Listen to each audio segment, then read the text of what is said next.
Yes, it is. Excellent. This is something I've been meaning to do for a while, but have just not taken the time to do. It's doing some equipment reviews, specifically for things that I use on a regular basis. Today I'm going to talk about the DDJ-FLX4. I did a fair amount of research on this stuff before I bought it. I got this thing. You can see that it's sitting here on top of the XZ. I got it because of its portability. I wanted something that I could take back and forth between my place of work, which I'm standing in right now, and my home. This XZ is usually at my house. I've had it in here because I did a show here and I've got another one coming up. And I wanted something that could kind of be tossed into a bag. And I wasn't as concerned about the XZ. When I first got it was about $2,500. And I wanted something that was cheaper, lighter, at a lower price point that I could throw in a bag and take with me for some local gigs and also just to move back and forth between places. Again, I did a fair amount of research on this purchase before I bought this piece. And this definitely kind of looks and feels like a toy, but I will say that it does not necessarily perform like a toy. Again, I looked at a ton of different options before I went with this one. And I had the XZ for a while and used it for a while to get comfortable. The reason I bought the XZ is because I had never DJ'd on CDJs before in my life. I had learned on vinyl and I did a lot of work on Ableton. And then I realized Ableton's great, but occasionally the laptop's an issue. You don't have a place to set it. And also just for fun, it's cool to go hang out with your bros or broettes and be able to toss in a USB drive and DJ. I liked the XZ because it has USB sticks, it's a standalone, and it is very close to the 3000 and the 900, which is kind of standard for everywhere that I play. Over time, my preferences have switched back and forth between Ableton and using CDJs. But again, I wanted a smaller, more portable option. And the FLX4 was the one that I went with for many reasons, and I'll go over those now. Number one, it's very lightweight. I can pick this thing up with one hand. I can toss it underneath my arm. I can carry it around. I could even do like cool guy posing with it very easy. It is matte black plastic. If I had to guess the weight, I don't know, standing in the gym, it's close to, let's see, this is a 15-pound dumbbell. This is probably 10-ish pounds. I could probably look that up on the internet, but it's close in weight to 10 pounds, maybe 8.5. It has platters that are easy to work with. I don't use these a ton, but they are great and reactive for scratching. They do allow you to do everything that you do for the most part with this jog wheel. Again, they're smaller, so they feel kind of strange, but they do work. The knobs are all plastic, but I'm okay with that. I grew up using crappy mixers, like the old MTXs and stuff like that. Everything was plastic. The face was metal, but the knobs were plastic. These work fine. They're kind of small, like the gains are smaller than the EQs, but they work. This does have pretty simple to use master button or whatever you want to call it for loading your tracks on Record Box, which is what I use it with. It comes with very few things, only a USB cable. This thing has lasted, actually. I've taken it on and off a bunch of times. It's lasted and done well. Got load buttons for both sides. Those work great. I actually use it quite a bit when I'm DJing on this thing. The sliders, the volume knobs up and down work great. There's no real lag on any of this stuff at all from what I've found. You've got your headphone mix, which I like. You can listen to your master. So a lot of times I'm DJing just in headphones. I don't want to bother my family, or I want to DJ at the living room table or whatever. Again, the portability of this is awesome. I can pick it up and move it anywhere. I can even live stream and move around the house with this thing because it's not plugged into any electricity other than the computer via USB. And as long as I have battery power, I can keep rolling. The volume on the headphones gives me plenty of boost. There is only, I don't know if you can see it, there is only a mini jack for headphones. Maybe a limitation for you, not for me, it's fine. I've also DJ'd on this thing hooked in via Bluetooth to the computer. You know, you get like a half-second lag, but as long as you can adjust to that, it actually works fine.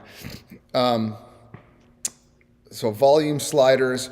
Pitch control works great. You have the ability within Rekordbox to adjust that from +6 to +10 to +16 to wide. They both work fine. You do have your shift button here for different functions.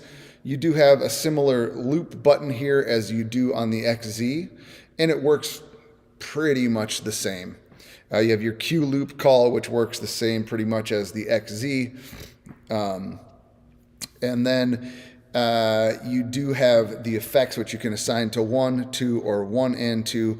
One thing that this doesn't have, which I do like on the XZ, and it's also on the 900 and the A9, is that you can affect the microphone. I haven't figured that one out yet. I think there's an internal setting, but I haven't dug in that far. I use a crappy set of headphones for a mic on this. The microphone input is a 1/4 inch, and there is a gain or attenuation on the microphone. There is also a mono or stereo switch there if you want it.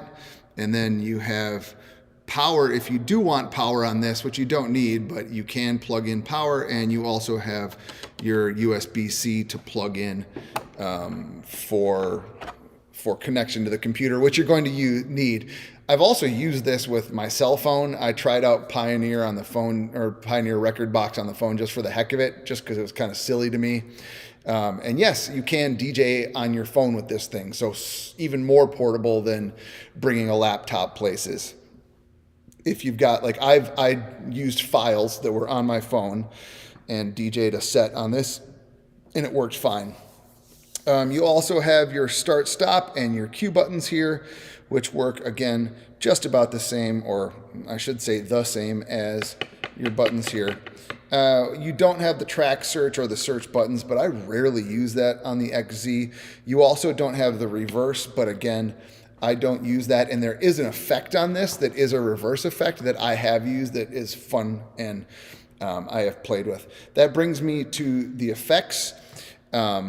You have a robust selection of effects inside of Rekordbox, and you can select and change those and adjust the beat pattern. So either 8th, 16th, 8th, single, double, etc. But you can pick your effects right here. And then they have the smart effects. And with the shift key, you can do your effect select for that. The smart effects is interesting to me. It combines a bunch of effects together, and there are some cool ones where you kind of get this like filter and echo at the same time.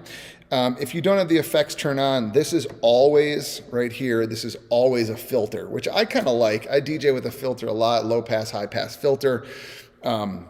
It's a fun and easy way for me to blend things together. Sometimes I'll even use that instead of this. I'll use the filter up and down, or just use one filter and one volume knob to kind of pull things out and fade things in and out. One feature this has is the smart fader. I don't use that a lot. I get why they built it in. It's like if you want to do BPM transitions, you can use it and it will actually gradually take the BPM up, but it keeps a fade on the fader, and I don't like to DJ with a fade on the fader. I like to have a quick cut just for in and outs. So I know some people do use that, and I can see like wedding DJs going from like one tempo to another nice and slow and smooth. I tend to jump around on tempos like crazy. It's just the way I like to DJ. You also have the same style of hot cue buttons here as you do on the XZ. It's almost the exact same setup. You have 8 cue buttons, and then you have hot cue, pad effects, beat jump, and sampler. A little bit different than how the buttons are set up on the XZ, but for the most part, I'm only using this as a hot cue. And what I do like on this and the XZ versus the 3000 is there's no delay, right? You can finger drum on this thing, and you can set it to eighth notes, quarter notes, full bars, whatever you want to do, whatever you're comfortable with. And it does quantize. Again, that's an internal setting on Rekordbox. But with the XZ, I really like the feel of the pads. These are a little bit smaller. You can assign colors on the XZ. You cannot assign colors on the FLX4. I'm okay with that. I like the colors, but it's not completely necessary. Overall, this is about 1/8 of the price of the XZ. I think I paid $329 or something like that, and I think that's where the price is still at, $329.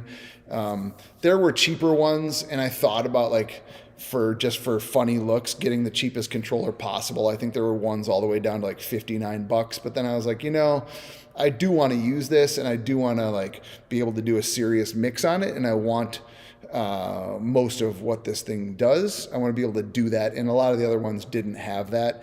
I only needed 2 channels on this.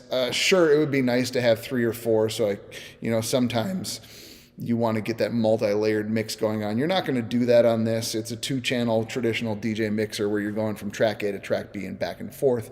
You can play around with the effects and get some long echoes. This thing does load tracks pretty quick. That will depend on where you're loading them from your computer, like how fast that computer is. I do know like loading tracks from Rekordbox on the laptop into the XZ can be pretty slow. It tends to be faster here, and even faster sometimes than the USB sticks will be. One thing I will talk about is kind of a downfall of this. I use this mostly for live streaming. I did a sound check in here on a big nice sound system, and it definitely did not sound as good because all you have for your master outputs are RCAs. That's what you're going to get. You're not going to get the XLR outputs or the 1/4 inch outputs like you have on the back of this. That's just what you're paying for. Overall, this thing, I would give it a B+, A- rating. It does really well, and it hangs in there with the XZ, and it does everything that you need it to. Like, I've taken this out. I took it into the city. I DJ'd a set on it. I felt comfortable on it. I would be fine taking this, outside of the external connection. I would be fine DJing on this anywhere for anything, the biggest stages. Now, would I do that? Probably not, because again, the output is not the greatest. But if you're playing weddings or something like that, and you're not playing these huge sound systems with big bass response, I don't think it's anything to worry about. And in the end, I'm not really taking a DJ setup with me anywhere that I go. Generally, it's there. The one time that I did take this out, there were 2 sound systems, and they only had the Pioneer CDJ set up on one. So I said, fine, I'll bring this. Won't be a problem. We'll have fun. And it was fun, So that is my review for the FLX4. If you have any questions about this or the XZ, how they perform compared to other setups, just drop them down in the comments, and I'll be more than happy to respond to those. And if you like this and you want to hear more equipment reviews, let me know. I will be getting a microphone, so this will sound better in the future. Thanks for tuning in. Hope this was helpful for those of you looking for a lower tiered entry point controller for Serato, Rekordbox, etc. Oh, this also comes with a free DJ course to unlock your DJ potential. I have not done that. Maybe you want to. I don't know. It wasn't a real selling point for me. For me, it was more price and portability and durability, and this checked all the boxes for me. All right, guys. Have a great day. I'll be back.